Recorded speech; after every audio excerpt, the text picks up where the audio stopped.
ख़ावर की माँ ख़ावर से कहती है कि बेटा जो कुछ करना है जल्दी करना होगा, ऐसा ना हो कि हम लोगों की असलियत खुल जाए, फिर बहुत ज़्यादा तमाशा हो सकता है। ये सब सुनकर ख़ावर कहता है कि आपकी बात तो बिल्कुल ठीक है, लेकिन ऐसी बात नहीं है कि कुछ भी खुल सकेगा। हमारी असलियत तभी तक उन लोगों पर नहीं खुली कि हम लोग आखिर में क्या चाहते हैं। मैं बड़े तरीके से सारी चीज़ों को हैंडल करूँगा, आप फिक्र मत करें।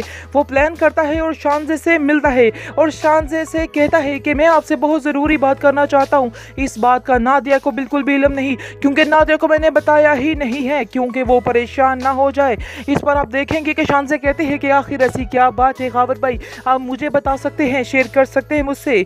आगे से वो उसको कहता है कि मैं बहुत ज़्यादा परेशान हूँ अपने पैसों की वजह से, अपने काम की वजह से।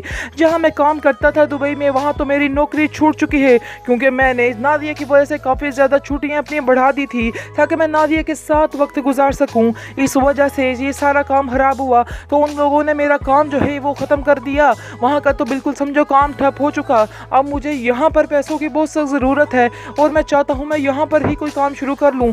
शानज़े बहुत हैरान होती है कि आखिर ये इंसान क्या बात कर रहा है। बहुत ज़्यादा टेंशन की वजह से उसको कहती है कि आप ये बात नादिया आप ही को बताएं, नादिया इसका ज़रूर कोई ना कोई सोल्यूशन निकालेगी और वो आपकी इस बात को समझ जाएगी। हाँ, आपको इधर ही कोई काम शुरू कर लेना चाहिए और इस काम में देरी नहीं करनी चाहिए। ये सब बातें सुनकर आप देखेंगे कि शानज़े उसको काफ़ी ज़्यादा घबराई हुई मालूम हो रही है, क्योंकि वो अंदर ही अंदर समझ रही है कि कहीं ना कहीं कोई गड़बड़ ज़रूर है, कोई ना कोई ऐसी बात ज़रूर है जिसकी वजह से काफ़ी टेंशन है। लेकिन आप देखेंगे कि वो खामोशी से उसकी बातें सुनती रहती है। ख़ावर जो है वो समझ रहा है कि यहाँ पर चुप रहने का कोई फ़ायदा नहीं है, यहाँ पर मुझे खुलेआम बोलना ही पड़ेगा। इसलिए आप देखेंगे फैसला करता है कि मैं खुलकर बोलता हूँ और शानज़े से पैसे की डिमांड करता हूँ। इस पर आप देखेंगे कि वो शानज़े को बड़ी ही धीमी लहजे से कहता है कि आपका जैसे हमारे साथ एक रिश्ता जुड़ गया है और आप मुझे बहुत ज़्यादा अजीज़ हो, बिल्कुल अपनी बहनों की तरह। इसलिए मैं ये चाहता हूँ कि जितनी जल्दी हो सके आप अपनी नादिया का ख्याल करें, क्योंकि ऐसा ना हो कि वक्त हाथ से निकल जाए। शानज़े कहती है कि मैं कुछ समझी नहीं कि आपका आखिर मतलब क्या है, जिसको सुनकर आप देखेंगे कि ख़ावर कहता है कि मतलब तो इस बात का साफ है, क्योंकि मुझे चंद पैसों की ज़रूरत है, बल्कि चंद क्या काफ़ी भारी रकम की ज़रूरत है, ताकि मैं इधर अपना कारोबार शुरू कर सकूं। कारोबार शुरू करूंगा तो आपकी नादिया ही खुश रहेगी। आप समझ रही हैं हमारी बात, आप मेरी मदद कर सकती हैं, इसलिए मैंने आपसे बहन होने के नाते ये बात कर दी है। आगे से आप देखेंगे कि शानज़े बहुत हैरान होती है, कहती है कि शायद मैं इतने पैसों का इंतज़ाम ना कर पाऊँ। लेकिन वो कहता है कि आपके लिए मुश्किल क्या है, आप शानी के लिए तो कुछ भी कर सकती हैं, इसलिए आपको हमारे लिए कुछ भी करना होगा और जो हो जैसा भी हो ये करके आपको ये काम करना होगा। और अभी आपसे गुजारिश है कि नादिया से ये बात मत कीजिएगा, क्योंकि नादिया इन बातों को नहीं समझती है, वो उल्टा ही मतलब निकालेगी इन बातों का। इसलिए बेहतर यही है कि अभी ऐसी कोई बात नादिया से ना की जाए और ये बात सिर्फ और आपके और मेरे दरमियान रहे, ताकि हम इस बात का मिलकर कोई सल्यूशन निकाल सकें। ये सुनकर आप देखेंगे कि शानज़े खामोश हो जाती है और कहती है कि मैं इतनी जल्दी आपको ये फैसला नहीं सुना सकती हूँ, मुझे कुछ वक्त दरकार होगा, जिसके बाद मैं आपको बताऊँगी कि आखिर मुझे क्या करना है और क्या नहीं करना। मैं खुद बहुत ज़्यादा परेशान हूँ, क्योंकि इतने पैसे मैं नहीं लगा सकती, लेकिन मैं कोशिश ज़रूर करती हूँ। मैं आपसे वादा नहीं करती इस बात का, लेकिन मैं फुल कोशिश करूँगी कि नादिया की खुशियों में कोई भी खलल मत पड़े। इस पर ख़ावर कहता है कि मुझे भी आप पे ही यकीन था, इसलिए तो मैंने शानी की बजाय आपसे बात की, क्योंकि मुझे पता था कि आप मेरी बात को बहुत अच्छे तरीके से समझ जाएंगी और आप समझ सकती हैं इस बात को, क्योंकि आपको नादिया बहुत ज़्यादा अजीज़ है, इसलिए आप उसके लिए कुछ भी कर जाएंगी। इस बात का मुझे आइडिया था। इरामे जनू में ये क्या हो गया, कुछ समझ भी नहीं आ रही है कि आखिर शानी इतना अच्छा, इतना नेक बच्चा बन चुका है कि उसने इस चीज़ की भी हामी भर ली है कि वो अपनी माँ के बगैर रह लेगा। इस कदर ज़िद में आ चुका है। जी होता कुछ इस तरह से है जैसे शादी वगैरह की डेट फिक्स करने के लिए सारी फैमिली, दोनों फैमिलीज़ इकट्ठी होती हैं। वहाँ पर आकर ये बात हो जाती है कि जो कुछ भी है हम तुम पर यकीन नहीं कर सकते, यानी कि शानज़े के बाप को अभी तक शानी पे यकीन नहीं है और वो अपनी बेटी को साफ साफ कह चुका है कि मैं तुम्हारे मामले में कंप्रोमाइज़ नहीं करूँगा। और मज़े की बात यह है कि शानज़े भी इन सब बातों के बाद चुप खड़ी है। अभी भी अच्छी बनती तो कहती नहीं डैड आप ये क्या कह रहे हैं, कैसे हो सकता है, मैं अपनी सास की जाके खिदमत करना चाहती हूँ, लेकिन उसने ऐसी कोई बात नहीं की है। यहाँ यहाँ से पता चल रहा है ड्रामा इज़ ड्रामा।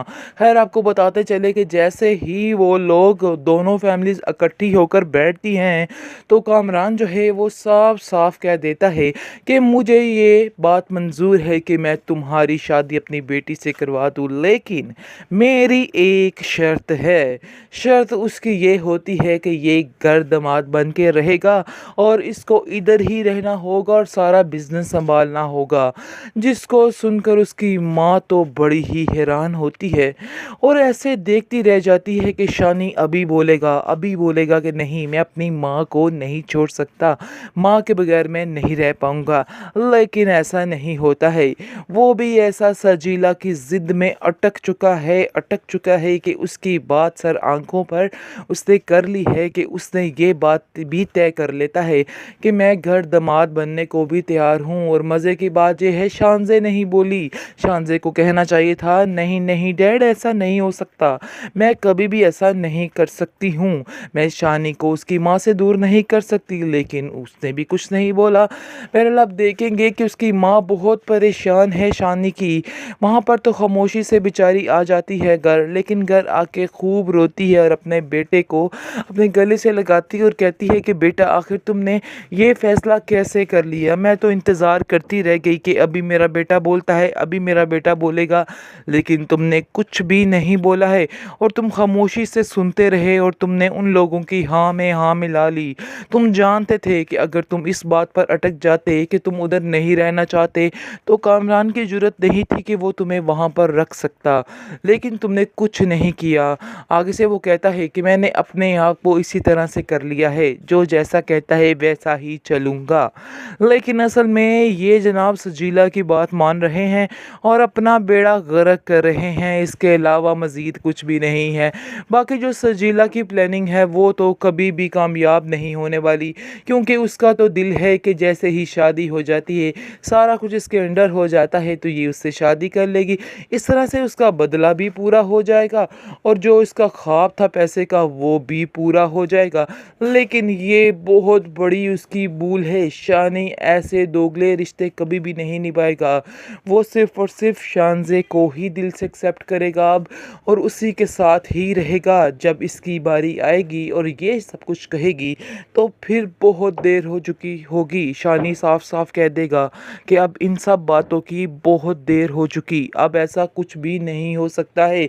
जिसकी वजह से सजीला को इस बात का अंदाज़ा हो जाएगा कि वो जो प्लानिंग कर रही थी बहुत गलत प्लानिंग कर रही थी। ऐसी उसकी कोई भी दाल अब नहीं गलने वाली है, अब उसका दी एंड हो चुका है और शानी जो है वो अपनी फैमिली के साथ बहुत ज़्यादा खुश है।